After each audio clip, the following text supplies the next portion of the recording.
Olá, eu sou o Pablo Pereira, aluno da licenciatura em Geografia. Estou participando da disciplina de Geografia do Nordeste, ministrada pelo professor Elton, e eu vou argumentar sobre o problema da seca no Nordeste. Para argumentar sobre o problema da seca, é interessante conhecer o conceito de seca, né? Seca que é um fenômeno natural que pode ocorrer por três causas específicas. Existe a seca meteorológica, a seca hidrológica e a seca agrícola, né? A seca meteorológica está relacionada com a precipitação abaixo do normal, quando nós temos poucas chuvas num determinado local. A seca hidrológica ela ocorre com a evasão dos rios e dos reservatórios. E a seca agrícola está relacionada com a redução dos níveis nos reservatórios, né? As culturas que dependem da água podem ter reduções ou perca total da produção. Ou seja, relacionada à seca no Nordeste, ela pode ser dividida em três aspectos: meteorológica, hidrológica e agrícola, né? Na região Nordeste em si, ela está relacionada, né, ela se localiza na região Nordeste, pegando um pouco do norte de Minas, certo? Para denominar esse fenômeno natural, deram o nome de Polígono das Secas, né? O Polígono da Seca, que é reconhecido pela legislação, pela Lei 7.827, de 27 de setembro de 1989, né? Sua caracterização se dá por fatores específicos, que são as questões climáticas, as questões geológicas e as questões hidrológicas. Então, nós temos três aspectos relacionados com o polígono da seca, né? Os fatores climáticos na região Nordeste, as questões geológicas e as questões hidrológicas. Sobre a questão climática, existe a precipitação e a temperatura. Quando ocorre uma precipitação inferior a 800 milímetros, né, as chuvas anuais elas ocorrem de maneiras irregulares, tá? De maneira temporal e espacial nesses locais. Então nós temos a questão da climatização, né? A questão climática na região Nordeste é um fator.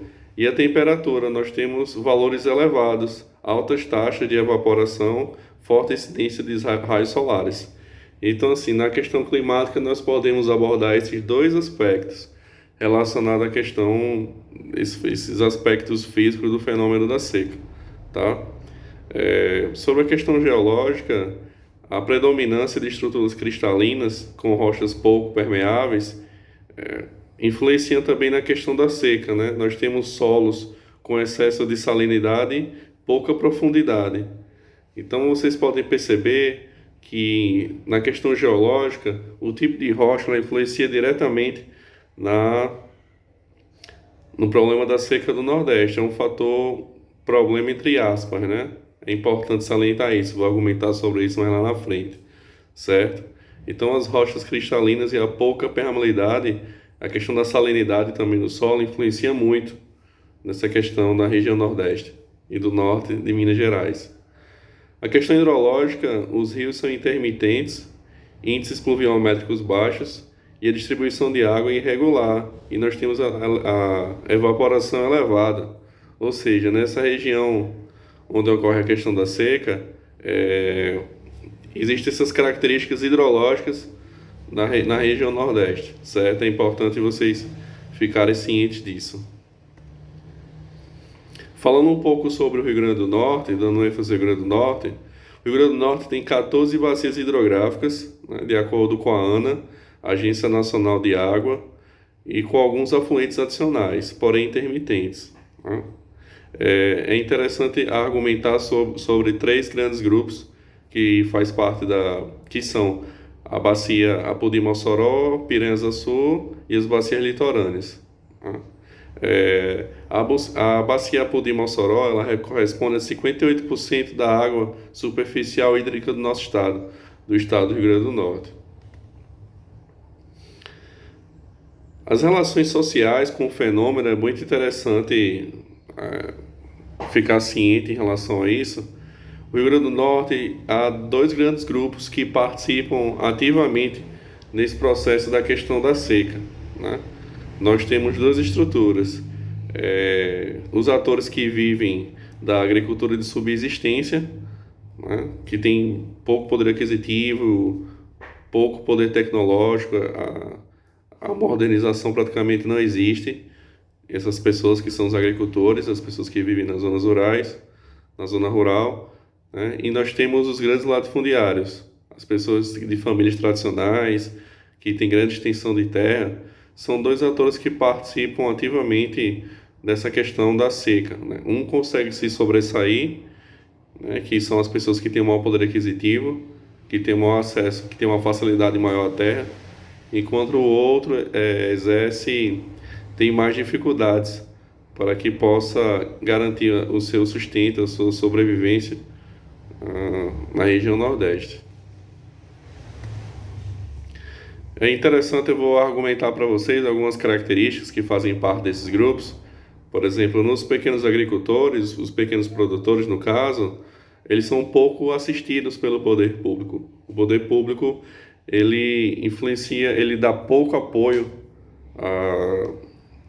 aos pequenos agricultores, né? A estrutura produtiva, como eu disse para vocês, é de baixa densidade térmica, né? Técnica, no caso. Ou seja, não há grandes investimentos tecnológicos para essas pessoas.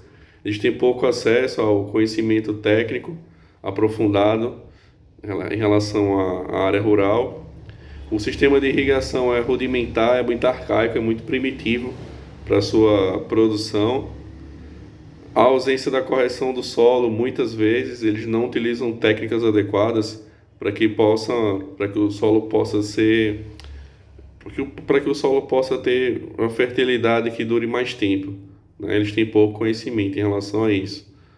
A falta de aplicação do sistema de rotatividade de plantio, né? Quando existe apenas um tipo de plantio, isso faz parte da cultura do pequeno agricultor. Não há uma diversidade de produtos, de sementes, para que ele possa ter uma polivalência de produtos.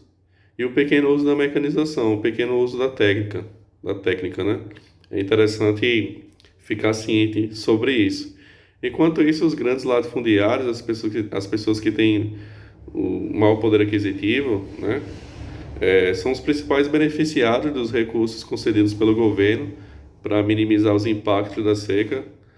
Há um uso de crédito agrícola para que se possa adquirir maquinários e insumos com juros baixos. Eles têm esse privilégio, essa facilidade de obter crédito, né, para que possa adquirir as suas máquinas.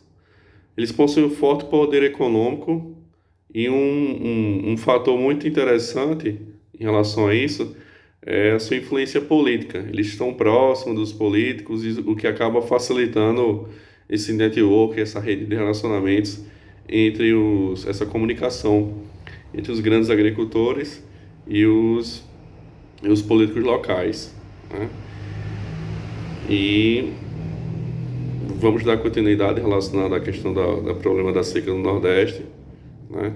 Existem alguns órgãos que são responsáveis, algumas agências que são responsáveis por monitorar, por estudar e por implementar políticas públicas relacionadas à questão da seca, né? Nós temos o DENOX, que foi criado em 1945, que é o Departamento Nacional de Obras contra a Seca. A Superintendência de Desenvolvimento do Nordeste, a SUDENE, foi criada em 1959, que teve a ideia do Celso Furtado de promover o desenvolvimento do Nordeste através da criação de indústrias na região, né, que pudesse melhorar a qualidade de vida do sertanejo, que pudesse trazer desenvolvimento, infraestrutura, o que acabou não acontecendo, né, devido à questão de politicagem, de transformar a SUDENE em cabide de emprego. Então foram problemas que influenciaram no funcionamento da SUDENE, né? Nós temos a Imparne também, que é outra agência, que é a Empresa de Pesquisa Agropecuária do Rio Grande do Norte.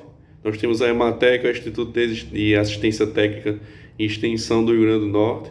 E também temos o IGARNE, né, que é o Instituto de Gestão das Águas. Ou seja, todos esses órgãos, essas agências, eles têm como responsabilidade a implementação de políticas públicas de combate. Esse combate é um termo até um pouco polêmico na área de geografia, mas é interessante ser dito, né? Porque para vocês terem uma reflexão em relação a isso, relacionada à seca no Nordeste, no Rio Grande do Norte e, consequentemente, no Nordeste também. Tá? As ações de políticas de combate à seca. O que pode ser feito para minimizar a questão da seca no Nordeste em si? Então, a construção de grandes açudes, a perfuração de poços, são fatores interessantes que podem ser debatidos em relação a isso, né? A concentração de água no período de estiagem, para que o sertanejo possa ter o acesso à água para abastecimento humano, para a criação de gado, né? Então, é um fator, é uma política pública importante. A construção de cisternas rurais, a implementação de barragens subterrâneas. Então, a cisterna tem um fator muito interessante relacionado a esse procedimento, é que a água ela é armazenada e não se perde por evapotranspiração. Não há evaporação da água como há em açudes, por exemplo. Há uma concentração interessante de água para que no período de estiagem quem vive na zona rural possa ter o acesso à água garantido, né? Dessalinização e aproveitamento da água salobra também é outra técnica. A questão dessa técnica é porque ela tem um custo muito alto para manutenção, para implementação, né? Então tem esse fator de influência em relação à dessalinização da água, né? E o transporte da água por meio de adutoras e canais é outra possibilidade que está sendo implementado, que é implementado na região Nordeste, né? Eu quero dar destaque aqui à transposição do Rio São Francisco, que é um projeto que dá essa possibilidade das pessoas que moram na zona rural terem acesso à água.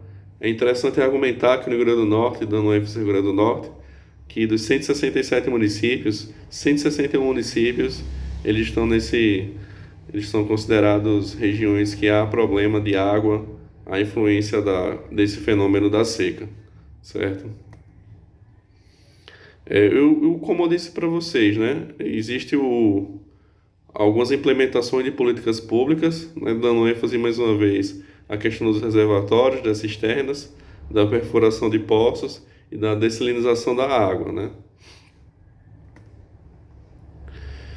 E atualmente existem alguns investimentos na região Nordeste sobre esse problema da seca para minimizar esse fenômeno, que é muito importante para a qualidade de vida do povo sertanejo, de quem vive na zona rural, está longe das grandes cidades. A construção de 60 mil cisternas em todas as zonas rurais. Dessas 60 mil, 6.671 foram implementadas no Rio Grande do Norte, e a construção de 511 barragens subterrâneas. Então, assim, são intervenções do poder público para que se possa minimizar os efeitos da seca na região Nordeste, né? Então, é interessante ter esse conhecimento, conhecer essa dicotomia que existe entre as pessoas que têm o poder aquisitivo, os grandes latifundiários, né, as famílias tradicionais, né, as multinacionais que estão instaladas no Nordeste, e o povo que tem pouco poder aquisitivo, né? No caso, o pequeno agricultor. É interessante fazer uma reflexão sobre essa dicotomia, né, sobre essa seletividade de investimentos para quem tem mau poder aquisitivo e para quem não tem, o que acaba contribuindo, né, para que o homem do sertão ele possa ter outras possibilidades de sobrevivência. É necessário fazer uma reflexão sobre isso, tá? E um texto que eu indico para vocês, para que vocês possam aprofundar esse tema relacionado à questão da seca, existe uma obra do Josué de Castro, da Geografia da Fome, que retrata muito bem o cotidiano, a vida do homem na região Nordeste, né? O seu poder de luta, de resistência perante esse fenômeno, e uma obra muito interessante que é a seca, as políticas públicas e a dicotomia da reestruturação produtiva do Rio Grande do Norte, né?